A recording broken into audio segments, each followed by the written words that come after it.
Kadang-kadang kita juga terlalu konservatif terhadap orang-orang yang model begini nih. Kita bukakan masjid-masjid kita untuk mereka masuk ke masjid kita, sementara kita nggak bisa masuk ke masjidnya mereka. Ayo, anak mau tanya, boleh nggak kita ngadain peringatan Isra Mi'raj di Abu Darda? Boleh nggak? Di RJ boleh nggak? Terus kenapa mereka kalau kemari kita buka pintu? Kita bukan mau ngajak orang bermusuh-musuhan, tidak. Tapi kalau memang kita mau bersikap tengah-tengah, ayo terima semua. Kita rangkul semua. Kita merangkul mereka, ayo mereka rangkul kita. Kami mau ngadain peringatan Maulid di masjid kalian, boleh nggak? Boleh nggak kira-kira? Nah, boleh. Kenapa? Bid'ah kita nih. Ya.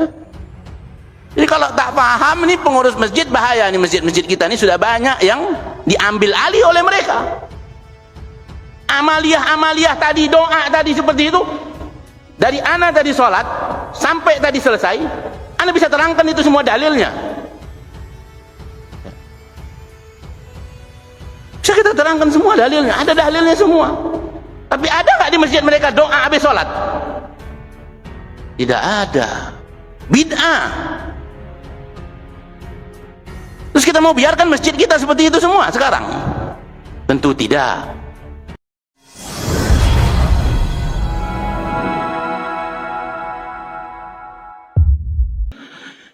Alhamdulillah wa syukru lillah wassalatu wassalamu ala sayyidina Rasulillah Muhammad ibn Abdullah wa ala alihi wa sahbihi wa man walah wa la hawla wa la quwwata illa billahil aliyyil azim. Amma ba'd. Puja dan puji syukur kehadirat Allah Subhanahu wa taala yang telah menyampaikan kita kepada bulan Sya'ban,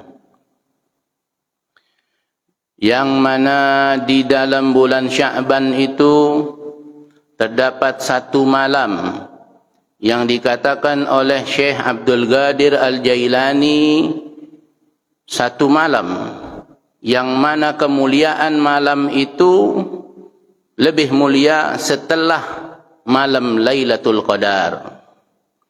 Itulah malam nisfu Sya'ban, yang insya Allah malam ini, ya, malam nisfu Sya'ban itu malam ini. Mungkin ada yang ingat, mungkin ada yang enggak ingat ya. Ini malam nisfu Sya'ban. Dikatakan oleh Al-Imam As-Subki. Al-Imam As-Subki mengatakan bahwasannya malam nisfu Sya'ban, siapa orang yang mendapatkan malam nisfu Sya'ban tersebut, maka Allah Subhanahu wa taala akan ampunkan dosa dia selama setahun. Jadi kata Imam Subki, malam nisfu Sya'ban itu malam diampunkan dosa selama 1 tahun. Malam Jumat, kata beliau, adalah malam di mana dosa kita selama 1 pekan diampunkan oleh Allah Subhanahu wa taala. Adapun malam Lailatul Qadar adalah malam di mana dosa kita seumur hidup kita diampunkan oleh Allah Subhanahu wa taala. Apakah ucapan ini tidak berdasar? Tentu ucapan ini berdasar. Sebab orang yang mendapatkan malam Lailatul Qadar itu kalau dia ibadah di malam tersebut, maka dia mendapatkan ganjaran seperti 1000 bulan. 1000 bulan itu berapa tahun? 83 tahun. Kira-kira kita sekarang yang hidup sekarang ini ada nggak yang umurnya sampai 83? Kira-kira ada nggak? Ada, tapi jarang. Maka tadi ucapan ini berdasar. Kalau sekali saja kita dapat Lailatul Qadar seumur hidup kita sekali, maka itu diampunkan dosa kita. Berarti seumur hidup kita, karena hidup kita paling 60-70 tahun. Nah, oleh karena itu, ma'asyiral hadirin wal hadirat, Bapak Ibu sekalian, malam ini mulai dari tenggelam matahari nanti, sore nanti, ya, Allah Subhanahu wa taala memberikan pandangannya, curahan ampunan dan rahmatnya. Maka dikatakan ini malam nisfu Sya'ban adalah malam pengampunan. Malam nisfu Sya'ban adalah malam pengkabulan doa. Malam nisfu Sya'ban adalah malam ibadah. Malam nisfu Sya'ban adalah malam rahmatnya Allah Subhanahu wa taala. Malam nisfu Sya'ban adalah malam pandangan Allah Subhanahu wa taala. Orang yang mendapatkan pandangan dari Allah Subhanahu wa taala, maka Allah tidak akan mengadab dia. Mudah-mudahan kita semua ni dapat pandangan dari Allah. Amin. Ya Rabbal. Oleh karena itulah kenapa para ulama kita dari dulu lagi, ya, hanya memang di Pekanbaru ini saja yang jarang terlihat. Bahkan apa yang dilakukan oleh orang tua kita dulu, ya, di kurun belakangan ini dibid'ah-bid'ahkan, disesat-sesatkan, seakan-akan orang tua kita itu bodoh semua, seakan-akan orang tua kita itu tak punya dasar di dalam amaliyahnya. Nah, ini orang-orang begini ini namanya, ya, orang-orang yang durhaka kepada orang tuanya. Ya. Durhaka dia. Karena anak yang berbakti kepada orang tua itu adalah anak yang meneruskan amal kebaikan dari orang tuanya. Itu anak yang berbakti. Adapun anak yang durhaka, ya, anak yang justru memutus daripada amal orang tuanya. Dahulu, ya, kita ingat dulu kalau kecil-kecil itu, kalau udah malam nisfu Sya'ban, belum maghrib lagi kita dah kumpul. Belum maghrib lagi kita sudah ke surau, sudah ke musola, sudah ke langgar, sudah ke masjid. Ada kegembiraan di dalam hati kita. Kenapa? Karena kalau udah nisfu Sya'ban berarti bentar lagi Ramadan. Wah, gembira hati kita. Pokoknya mungkin sebagian kita masih ingat, ya. Sekarang pertanyaannya, kegembiraan itu masih ada nggak di dalam hati kita sekarang? Kalau masih ada, alhamdulillah, itu nikmat dari Allah, gembira tuh. Ya. Waktu kecil dulu kita ke surau, ke musola, belum lagi masuk maghrib kita udah kumpul situ. Lepas sholat maghrib dibagi-bagiin Yasin. Dulu ada Yasin kecil gini, ya, dapat Yasin cuman padahal senang.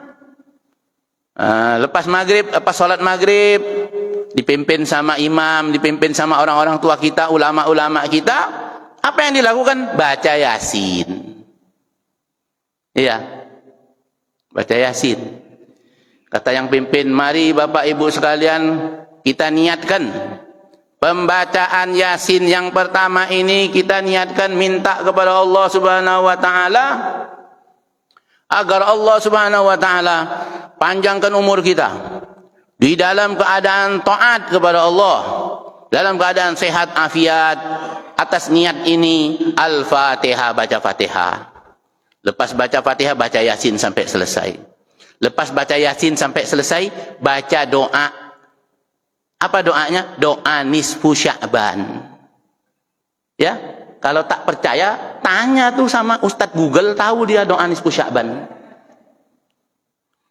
Ya, baca doa itu, selesai Yasin yang pertama. Ada lagi kita di beberapa kaifiyah ditambah sholat sunnah, namanya sholat sunnah awwabin. Jadi bukan sholat sunnah nisfu Sya'ban, bukan, tapi sholat sunnah awwabin. Sholat 2 rakaat. Habis itu baca Yasin yang kedua. Baca Yasin yang kedua, Bapak Ibu sekalian, kita niatkan, kita minta kepada Allah Subhanahu wa taala dengan pembacaan surah Yasin ini, Allah berikan kepada kita semua rizki yang halal, rizki yang banyak, rizki yang barokah, yang dengan rizki tersebut akan menambahkan ketaatan kita kepada Allah Subhanahu wa taala. Atas niat ini Al-Fatihah, baca surah Fatihah, baca Yasin sampai selesai. Niat kita yang ketiga dari pembacaan surah Yasin ini, kita minta kepada Allah Subhanahu wa taala agar kita semua dimatikan dalam keadaan husnul khatimah. Atas niat ini Al-Fatihah. Tuh baca Yasin 3 kali, niatnya yang tadi itu. Kira-kira apa yang mau kita minta selain dari itu sih? Kira-kira ada yang lebih baik dari 3 itu permintaannya, ada nggak? Kalau jin kan ada juga ya, kata mintalah 3 permintaan kata jin kan begitu ya. Nggak, ini kita minta kepada Allah, bukan minta pada jin. Berwasilah melalui surah Yasin. Ini namanya wasilah. Jadi kalau ada orang ngomong nggak boleh wasilah, langsung aja minta pada Allah, baik. Mulai besok kau berhentilah makan. Kalau lapar jangan makan. Karena wasilahnya menghilangkan lapar itu dengan makan. Kalau begitu kau jangan makan. Kau doa minta pada Allah supaya laparnya itu hilang. Langsung aja. Nggak usah pakai wasilah makanan. Ya. Nah ini namanya wasilah. Dan ulama sepakat bahwa berwasilah dengan amal soleh itu boleh. Pernah dengar kisah 3 orang pemuda yang terperangkap di dalam goa itu? Dan itu kisahnya sahih. Diriwayatkan oleh Imam Al-Bukhari. Jadi ada 3 orang pemuda yang terperangkap di dalam goa. Tidak bisa keluar. Pintu goa tertutup dengan batu besar.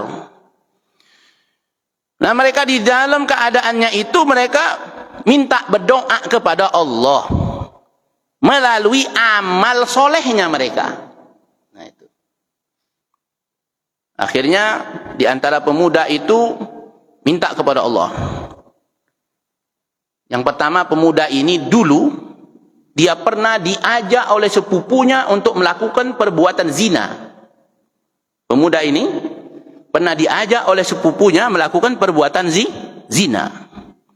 Ketika dia ingin melakukan perbuatan zina tersebut, dia ingat kepada Allah Subhanahu wa taala dan dia menghentikan perbuatan itu dan dia bertobat kepada Allah.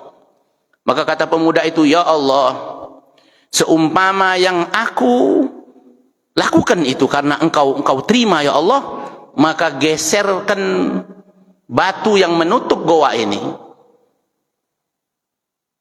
Akhirnya pintu goa ini terbuka, tergeser batu itu. Namun masih belum bisa lewat. Lantas pemuda yang kedua ini dia memiliki amal yang luar biasa. Apa amal yang dia lakukan? Pemuda ini memiliki seorang ibu yang mana dia setiap hari memerahkan susu kambing untuk ibunya. Setiap hari dia perahkan dan dia berikan itu susu sampai diminum oleh ibunya. Satu hari pernah dia lagi memerah, setelah dia memerah susu kambing, waktu susu itu mau dia berikan kepada ibunya, dan dia mendapati ibunya dalam keadaan tertidur. Dan dia pegang itu cangkir susunya sampai ibunya terbangun. Dia berkata kepada Allah, "Ya Allah, seumpama yang aku lakukan engkau ridhai, maka geserkan pintu batu yang menutup pintu goa ini." Maka bergeser pula lah batu tersebut. Namun masih belum bisa keluar ini 3 orang pemuda ini. Maka pemuda yang ketiga, dia memiliki satu amal yang luar biasa. Dia adalah seorang pemuda yang amanah. Satu hari dia pernah dititipi oleh kawannya uang, dan kawannya ini ketika menitipkan uang ini tidak kembali, lama sekali. Ini dititipin uang. Kalau kita dititipin uang ya lewat sudah ya. Kebanyakan kita bahkan minjem uang tak balik kan begitu ya. Setelah sekian lama ini kawannya nggak balik, maka dia punya inisiatif uang itu dia belikan kambing. Ya. Diternakkan oleh dia banyak. Nah, beberapa tahun setelah itu kawannya tadi ini datang minta uang yang dulu dia pernah titipkan. Kira-kira kalau model kita udah jadi kambing banyak, kira-kira gimana? Kasih 1 kambing aja lah ya, atau 2 ekor kambing aja lah. Tapi pemuda ini tidak. Dia bilang, "Ini semua kambing yang ada ini punya engkau. Uang yang dulu engkau titipkan kepada aku belikan kambing, dan sekarang kambing itu menjadi sebanyak ini, dan ini semua punya engkau, ambillah." Masya Allah. Ini orang yang amanah. Duit sedikit jadi banyak. Kalau kita titipin duit banyak jadi dikit baliknya tuh ya. Nah kata pemuda ini, "Ya Allah, andai yang aku lakukan itu engkau ridha, maka geserkan batu yang menutup pintu goa ini ya Allah. Maka akhirnya pintu goa itu pun terbuka dan 3 pemuda ini bisa keluar dengan selamat. Nah, ini dalil ya, bahwasanya tawasul dengan amal soleh itu boleh. Kenapa harus 3 kali baca Yasinnya? Memang kenapa? Kau mau baca 10 kali tak ada masalah. Kau mau baca sekali silakan, tidak ada masalah. Tapi kenapa harus Yasin? Ya kau mau baca surah Baqarah ya juga silahkan, tidak ada larangan. Kenapa kami baca Yasin? Ya karena Yasin qalbul Quran, kata Nabi. Yasin itu jantungnya Quran. Kira-kira kalau ada yang hidup tak ada jantung, bisa hidup nggak kira-kira? Tidak bisa hidup. Nah, maka kami ngambil Yasin pertama itu. Yang kedua, karena Yasin ini cuma 83 ayat. Kalau surah Baqarah kemanjangan, ya kan? Ya, kalau tak mau baca Yasin, ya udah baca surah Al-Ikhlas deh. Ya, emang kenapa kok jadi ribut begitu ya? Sudahlah beramal tidak, ngeributin amal orang. Tak tahu malu ini orang. Ya. Banyak manusia akhir zaman ini tak punya malu. Dia heran, dia ribut kalau orang lain beramal sementara dia tak punya amal. Nah, ini kita jangan sampai seperti itu, ya. Jadi jangan nganggap ya orang ini nggak punya dalil semua begitu. Kita punya dalil yang banyak. Tapi kau mau tidak dengar dalilnya kami? Kau mau terima? Kau mau ikut dengan kami? Ya. Kadang-kadang kita juga terlalu konservatif terhadap orang-orang yang model begini nih. Kita bukakan masjid-masjid kita untuk mereka masuk ke masjid kita, sementara kita nggak bisa masuk ke masjidnya mereka. Ayo, anak mau tanya, boleh nggak kita ngadain peringatan Isra Mi'raj di Abu Darda? Boleh nggak? Di RJ boleh nggak? Terus kenapa mereka kalau kemari kita buka pintu? Kita bukan mau ngajak orang bermusuh-musuhan, tidak. Tapi kalau memang kita mau bersikap tengah-tengah, ayo terima semua. Kita rangkul semua. Kita merangkul mereka, ayo mereka rangkul kita. Kami mau ngadain peringatan Maulid di masjid kalian, boleh nggak? Boleh nggak kira-kira? Nggak boleh. Kenapa? Bid'ah kita nih. Ya. Jadi kalau tak paham nih pengurus masjid, bahaya nih masjid-masjid kita nih sudah banyak yang diambil alih oleh mereka. Amaliyah tadi, doa tadi seperti itu, dari ana tadi sholat sampai tadi selesai, ana bisa terangkan itu semua dalilnya. Bisa kita terangkan semua dalilnya, ada dalilnya semua. Tapi ada nggak di masjid mereka doa habis sholat? Tidak ada. Bid'ah. Terus kita mau biarkan masjid kita seperti itu semua sekarang? Tentu tidak. Maka pengurus masjidnya harus kuat.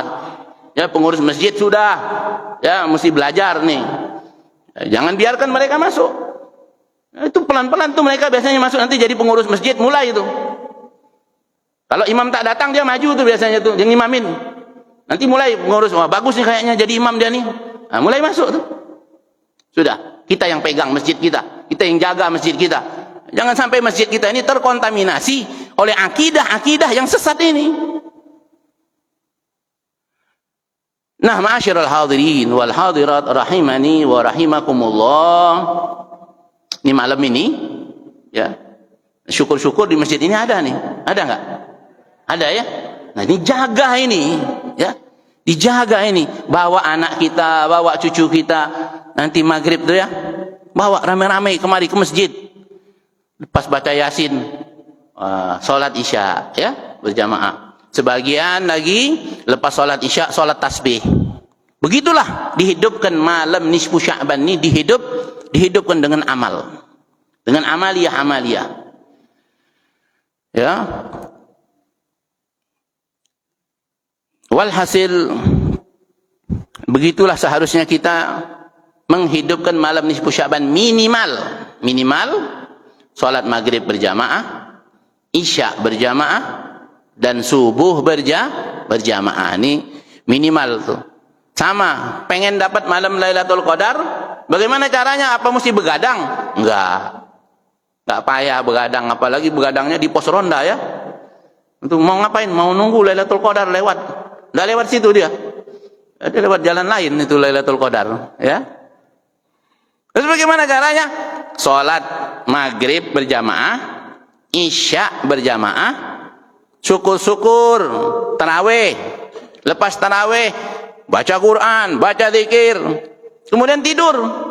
Subuh bangun, salat subuh berjamaah. Kalau malam itu malam Lailatul Qadar, berarti kita dapat keutamaan malam Lailatul Qadar. Meskipun kita tidak melihat tanda-tanda. Kan sebagian orang tuh mau begadang tuh mau lihat tandanya tuh kan.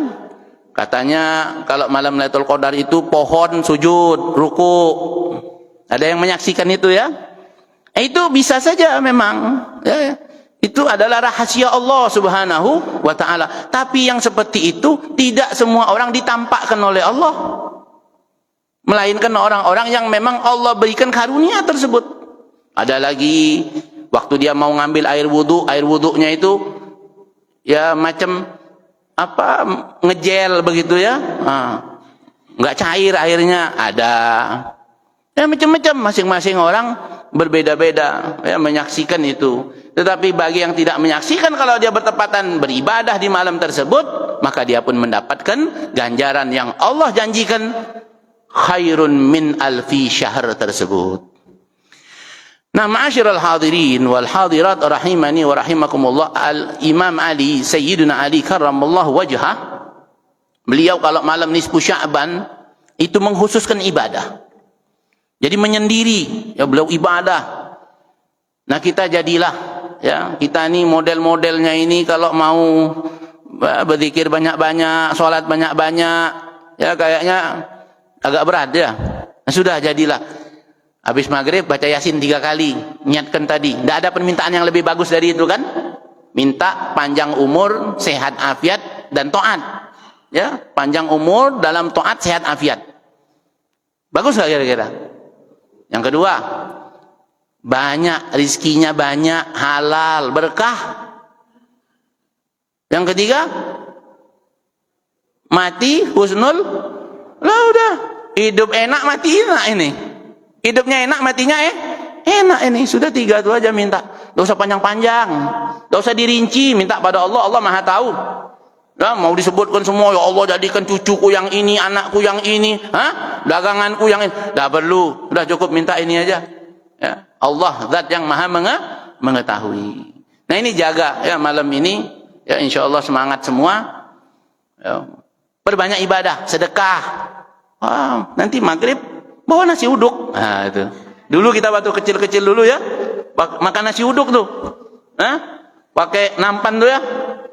Itu masing-masing rumah ngeluarin nasi uduk tuh. Ya Allah, nikmat macam itu ya. Kalau kita ingat masa-masa dulu tuh, ya Allah, anak ini belum tua-tua sekali sebetulnya ya. Iya. Tapi kepengen itu tuh ngulang lagi begitu. Tapi di kampung-kampung kita sana alhamdulillah sampai hari ini ya masih berlaku itu. Nah, nanti tiap-tiap rumah ngeluarin nasi uduk tuh. Wah, nasi uduk pakai telur. Di atasnya tuh telur yang potong-potong tuh, telur dadar. Wah, makan rame-rame. Alhamdulillah. Udah nikmat tuh hidup model begitu kan. Nah, insyaallah ya di sini, nah di komplek kita sini hidupkan itu. Anak-anak itu nanti merekam tuh. Ya dia lihat, kok enak ya begini nih. Nah, itu ada kegembiraan di dalam hati kita. Nah, baik, insyaallah mudah-mudahan ya. Mudah-mudahan kita semua diberikan oleh Allah Subhanahu wa taala keridhaannya, amin ya rabbal alamin. Kita lanjutkan sedikit kajian kita di dalam kitab Syarah Aqidatul Awam sampai kepada Ismatuhul Anbiya war Rusul alaihi wassalatu wassalam, bahwasanya para nabi, para rasul itu maksum. Nah, ini penting ya, ini akidah, ini i'tiqad, ini keyakinan. Harus kita meyakini bahwasanya setiap nabi dan rasul itu mereka maksumun, dijaga oleh Allah dari perbuatan-perbuatan yang dilarang oleh Allah. Mereka tidak pernah bermaksiat kepada Allah Subhanahu wa taala. Sebagaimana para malaikat, kama anna al-malaikata ma'sumun fihim munazzahuna 'anil wuqu'i minal ma'asi fala yatrukuna wajiban. Para nabi, para rasul itu seperti para malaikat. Malaikat la ya'sunallah. Malaikat tidak ada yang maksiat kepada Allah. Sama, para nabi, para rasul tidak ada yang maksiat kepada Allah. Mereka dipelihara oleh Allah Subhanahu wa taala. Mereka tidak pernah meninggalkan kewajiban, tidak pernah melakukan yang haram, dan tidak pernah melakukan akhlak-akhlak yang buruk. Akhlak mereka mulia semua, para nabi dan rasul. Kenapa? Li'annahum qudwatun hasanah. Karena para nabi dan rasul itu adalah contoh yang baik buat kita.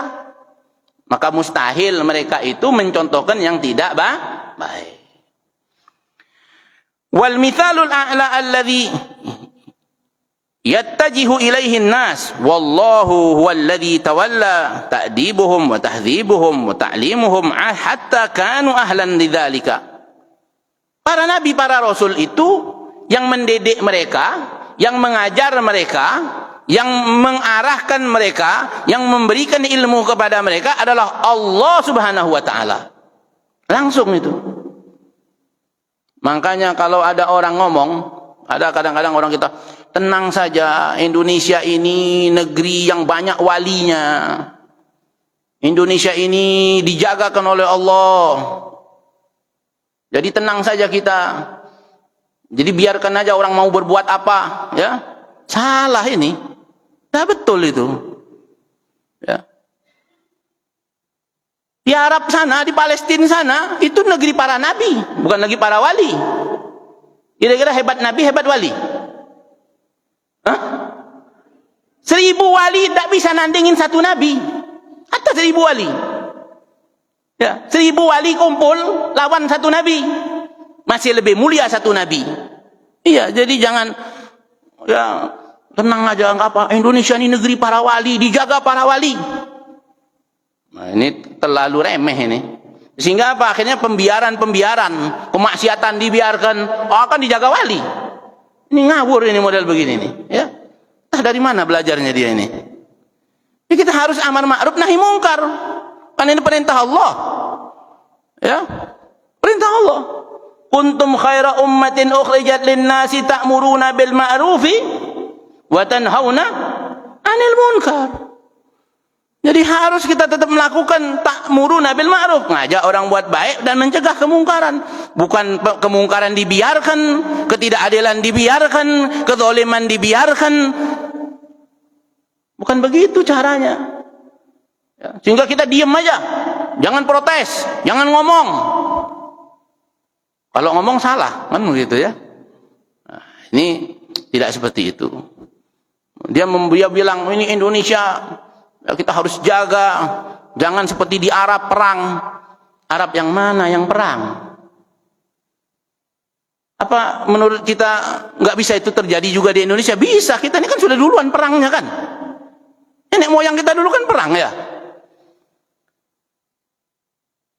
Nah, kita menyaksikan saudara-saudara kita sekarang yang terjadi di belahan dunia yang lain, entah itu di Arab, entah di Uighur dan di tempat lain, itu harusnya menjadi pelajaran buat kita yang hidup di Indonesia ini bersyukur kepada Allah. Bukan membanggakan diri kita Indonesia ini tak perang-perang. Ya, kita bersyukur kepada Allah karena kita diberikan oleh Allah keamanan, ya, kenyamanan, dan kita alhamdulillah, ya, banyak nikmat Allah berikan kepada negeri kita. Nah, jadi bukan kita merasa lebih hebat dari orang Arab. Nah, ada lagi membangga-banggakan Indonesia akhirnya membenci Arab. Ini hati-hati. Karena bughdul Arab minan nifaq, kata Nabi. Benci kepada Arab itu bagian dari kemunafikan. Benci Arab tapi sholat masih pakai bahasa Arab. Kira-kira baca Fatihah itu kalau tak bahasa Arab sah apa enggak sholat kita kira-kira? Ada orang mau ganti nih. Pokoknya semua mau diganti pakai bahasa Indonesia. Allah Maha Besar. Dengan nama Allah yang Maha Pengasih lagi Maha Penyayang. Segala puji bagi Allah. Sah enggak kira-kira sholatnya? Enggak sah. Nah, jadi jangan benci Arab karena kita sholat masih pakai bahasa Arab sampai sekarang. Ya. Karena membenci Arab ini tujuannya mengajak kita untuk benci kepada Nabi Muhammad yang dia itu orang Arab. Nah, itu. Jadi hati-hati ya, yang benci Arab itu berarti ada kemunafikan di dalam hatinya. Jadi Allah yang mendidik para nabi dan para rasul, jadi mustahil mereka itu melakukan kesalahan. Dan ini banyak sekali dalilnya. Wa ma kana lin nabiyyin ayyaghulla wa alghaitu 'alaika mahabbatan minni walitusna'a 'ala 'aini. Jadi Allah menjaga para nabi dan rasul. Nah, adapun kalau kita mendapati di dalam Al-Qur'an kita baca seakan-akan Allah marah, ya kan? Seakan-akan Allah marah kepada nabi. Maka yang seperti itu kita mesti hati-hati. Mesti faham. Jadi baca Quran ini tak bisa hanya membaca dari terjemahannya. Jadi memahami Quran harus membaca tafsirnya. Dan memahami Quran harus memahami juga perangkat-perangkat yang mendukung untuk kita memahami isi Al-Quran tersebut. Karena di dalam Al-Quran itu terkadang kita menjumpai Allah marah kepada Nabi Muhammad SAW. Tapi yang dimaksudkan oleh Allah itu bukan Nabi Muhammad, tapi orang lain. Tapi seakan-akan Allah marah kepada Nabi Muhammad. Contoh nih, kita kalau mau marah sama pembantu, kalau kita marah langsung sama dia, bisa kabur dia kan. Maka kita kadang-kadang marah ke bini kita tuh kan. Ngomongnya ke bini kita. Kenapa sih begini? Dia ada di situ. Kenapa sih begini? Padahal tujuan kita itu dia sebetulnya. Pernah nggak kita lakukan itu? Nah, ke anak kita misalnya ya. Nah, perumpamaan yang seperti ini ada di dalam Quran. Nah, sehingga kita kalau kita membaca Quran, seperti misalnya kita membaca abasa wa tawalla an ja'ahul a'ma. Seakan-akan Allah menegur Nabi Muhammad kenapa mukanya masam kan begitu ketika datang orang buta. Nah, ini sebetulnya kalau kita pahami nanti, maka sesungguhnya Allah itu di saat itu pertama menunjukkan bahwasanya seumpama itu perbuatan memang dilakukan oleh Nabi Muhammad SAW, maka teguran Allah itulah yang menunjukkan kemaksuman Nabi tersebut. Kalau kita salah, ada nggak yang langsung negur kita kira-kira?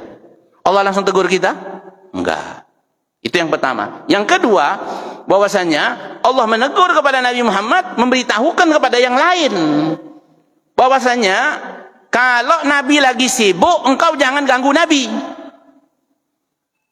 Kan kita begitu juga ya, kalau lagi ngobrol, kita orang tua lagi ngobrol, datang anak kita nyelah, masuk begitu. Apa tadi maksudnya? Terus apa kata kita sama anak kita? Jangan ikut-ikut ngobrol kalau orang tua lagi ngobrol. Ada kira-kira begitu. Nah, ini kajiannya panjang di dalam ilmu tafsir, nanti silahkan ya. Kita ini cukup tahu kulit-kulitnya sajalah, karena umur kita ini sudah singkat sekali di dunia ini. Ya, jadi belajar yang insya Allah manfaat, terutama khususnya soal akidah. Baik. Kemudian harus ada di dalam i'tiqad kita bahwasanya para nabi dan para rasul itu lebih mulia dari para malaikat. Ini yakin harus kita. Jadi para nabi, para rasul lebih mulia dari malaikat.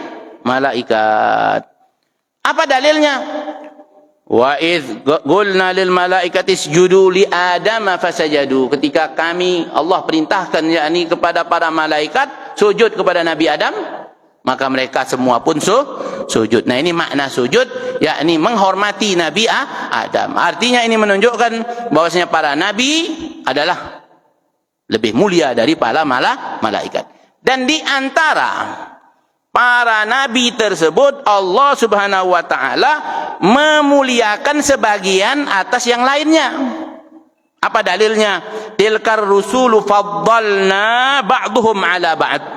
Mereka itu para rasul-rasul Allah dan kami lebihkan, muliakan sebagiannya atas sebagian yang lain. Dan di antara 25 nabi dan rasul itu ada 5 nabi dan rasul yang paling mulia yang kita kenal dengan ulul azmi, yang memiliki kemuliaan lebih. Siapa mereka? Nabi Muhammad, Nabi Ibrahim, Nabi Musa, Nabi Isa, dan Nabi Nuh. 5 nih. Dan urutannya begini, ya. Nabi Muhammad, Nabi Ibrahim, Nabi Musa, Nabi Isa, Nabi Nuh. 5. Dan di antara 5 yang paling mulia di antara 25 ini, Nabi Muhammad adalah yang paling mulia dari yang 5 ini. Karena Nabi Muhammad adalah pemimpin dan yang paling mulia di antara para nabi dan rasul. Begitu pula Allah Subhanahu wa taala memuliakan sebagian malaikat atas sebagian yang lain. Ya, Allah muliakan malaikat Jibril lebih dari malaikat yang lain. Maka dari itulah kenapa malaikat Jibril itu adalah pimpinan para malaikat. Nah, ini harus ada di dalam keyakinan kita. Adapun ayat yang biasa kita baca, ya, biasa kita baca 2 ayat terakhir surah Baqarah, ya. La nufarriqu baina ahadim mir rusuli. Kami tidak membeda-bedakan di antara para rasul. Seseorang pun, ya, salah satunya tidak kami beda-bedakan. Nah, ini kata para ulama, yang dimaksud la nufarriqu baina ahadim mir rusuli ini, kalau kita baca dari awal ayatnya itu, amanar rasulu bima unzila ilaihi min rabbih wal mu'minun kullun amana billahi wa malaikatihi wa kutubihi wa rusulihi, dan seterusnya sampai selesai. Ini yang dimaksud tidak membeda-bedakan itu adalah tidak membeda-bedakan di dalam keimanan. Jadi kita mengimani 25 nabi dan rasul ini. Kita iman pada Nabi Musa, kita iman pada Nabi Isa, kita iman kepada nabi-nabi yang lain. Ya. Tidak seperti orang-orang Nasrani, orang-orang Yahudi, mereka ya hanya mengimani nabi mereka saja dan mereka menolak nabi yang lain. Nah, kita tidak, kita mengimani nabi yang lain. Ya. Tetapi dari sisi kemuliaan tidak ada masalah. Memang Nabi Muhammad paling mulia kok dibandingkan yang lain. Memang Nabi Muhammad itu kekasihnya Allah kok. Nabi Musa kepengen lihat Allah. Nabi Muhammad diundang Allah untuk jumpa dengan Allah. Mana lebih mulia? Yang kepengen apa yang diundang? Yang diundang. Nabi Musa memukul batu keluar 12 mata air. Biasa aja. Karena memang air itu keluarnya dari batu kan? Dari tanah. Nabi Muhammad SAW dari jari-jarinya keluar air. Kira-kira mana lebih hebat? Yang bahkan kata para ulama, mana air yang paling mulia di dunia ini? Mana air yang lebih mulia? Yang paling mulia? Air Zam-Zam? Enggak. Kata para ulama, bukan.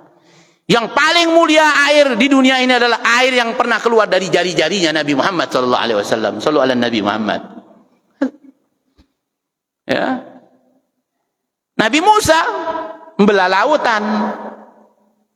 Belah lautan. Sekarang orang bisa belah lautan, bikin terowongan. Iya kan? Nabi Muhammad bulan dibelah. Bulan dipanggil sama Nabi. Dibelah sama Nabi. Dan itu tercatat di dalam sejarah. Dan sampai sekarang bulan itu memang ada bekas belahannya. Ada yang sekarang bisa belah bulan balik? Kecuali Nabi Muhammad, sallallahu alaihi Nabi Muhammad. Maka ini semua menunjukkan bahwa Nabi Muhammad adalah Nabi yang paling mulia, ya, Nabi yang paling agung. Dan kita alhamdulillah dijadikan umat Nabi Muhammad, ya. Bahkan Nabi Musa ketika mendapati catatan-catatan di dalam suhuf-suhuf yang dia terima, kan ada kan ya? Suhuf itu adalah lembaran-lembaran wahyu. Suhufi Ibrahim wa Musa. Di dalam suhuf itu dia dapati Nabi Musa membaca ada satu kaum yang memiliki sifat begini, yang kalau dia niat baik, dia tidak lakukan perbuatan tersebut, dia dapat 1 ganjaran. Kalau dia niat baik, dia lakukan perbuatan itu, dia mendapatkan 10 ganjaran. Kalau dia berniat untuk melakukan keburukan, dia tidak lakukan keburukan itu, maka dia tidak mendapatkan daripada catatan keburukan.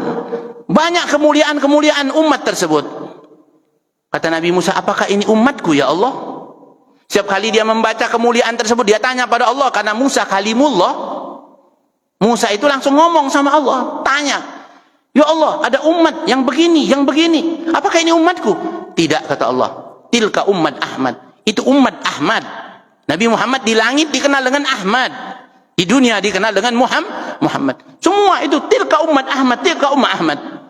Kata Nabi Musa, ya Allah, kalau semua ini, kemuliaan ini engkau berikan kepada umat Ahmad, maka jadikan aku umat Ahmad. Kalau ini bukan buat umat aku, maka jadikan aku umatnya Nabi Muhammad. Nabi Musa berangan-angan minta kepada Allah supaya dia dijadikan umat Nabi Muhammad. Sallu ala Nabi Muhammad. Nah, kita ini tak pernah minta kan? Pernah dulu waktu lahiran mesen begitu supaya nanti jadi umat Nabi Muhammad? Tak pernah ya? Alhamdulillah, nikmat dari Allah. Ini saja ya, mudah-mudahan kita semua ya, sebentar lagi menyambut bulan Ramadan ya, dan ana secara pribadi ya, dan khususnya juga kepada Bapak Ibu yang hadir di masjid ini ya, kalau selama kita mujalasa, muwajahah, taklim bersama selama ini ada hal yang kurang berkenan ya, mohon dimaafkan. Sebelum kita masuk nisfu Sya'ban nih ya, maghrib ini. Nah, dan kami juga menyarankan, ayo kepada kita semua yang masih ada sangkutan putus silaturahim, sambungkan sebelum masuk malam nisfu Sya'ban. Ya, yang ada salah-salah mintalah maaf, khususnya kepada orang tua kita. Sebab ya, di antara orang yang tidak mendapatkan kemuliaan, kebaikan di malam nisfu Sya'ban, di antaranya adalah pertama orang yang memutus silaturahim. Yang kedua orang yang agun liwalidain, yakni orang yang durhaka pada orang tuanya. Yang ketiga orang yang suka ngadu domba. Ya, yang keempat orang yang di dalam hatinya ada kebencian kepada umat Nabi Muhammad sallallahu alaihi wasallam.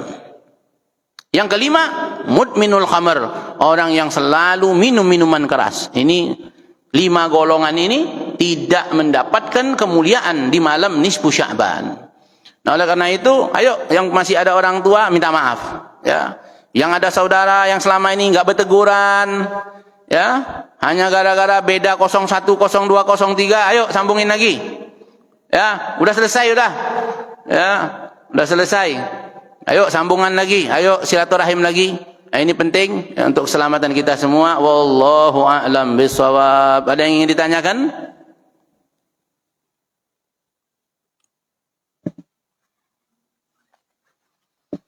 Tidak ada?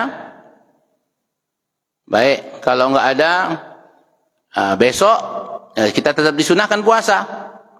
Ya. Puasa Ayyamul Bait, ya kan, tanggal 15 ya. Atau sebagian ada mengatakan puasa nisfu Sya'ban, tidak ada masalah. Ya, tapi yang penting itu Ayyamul Bait. Kalau besok puasa, maka tanggal 16-nya boleh puasa, Seninnya puasa. Setelah itu boleh puasa. Tapi kalau yang besok ini tidak puasa, maka seterusnya dia tak boleh puasa lagi. Itu aturannya begitu. Nah, kalau yang boleh puasa, siapa yang boleh puasa? Yang boleh puasa adalah orang yang punya hutang puasa, tetap boleh puasa. Karena ya hutang mesti tetap dibayar cepat-cepat. Ya, ibu-ibu terutama, ya anaknya, mungkin menantunya yang masih punya hutang puasa tahun lalu belum dibayar, cepat-cepat. Dan termasuk kita dilarang puasa di Yaumus Syak namanya. Hari yang meragukan. Tanggal berapa itu? 29 Sya'ban. Itu tak boleh puasa di tanggal itu. Kenapa? Itu namanya Yaumus Syak. Ya. Kecuali bagi yang tadi masih punya hutang. Nah, kalau kita sudah jangan puasa. 29 Sya'ban jangan puasa lagi. Tunggulah Ramadan. Ya, masuk Ramadan baru kita puasa. Nah, ini saja. Wallahu a'lam bishawab. Alhamdulillah rabbil alamin. Assalamualaikum warahmatullahi wabarakatuh.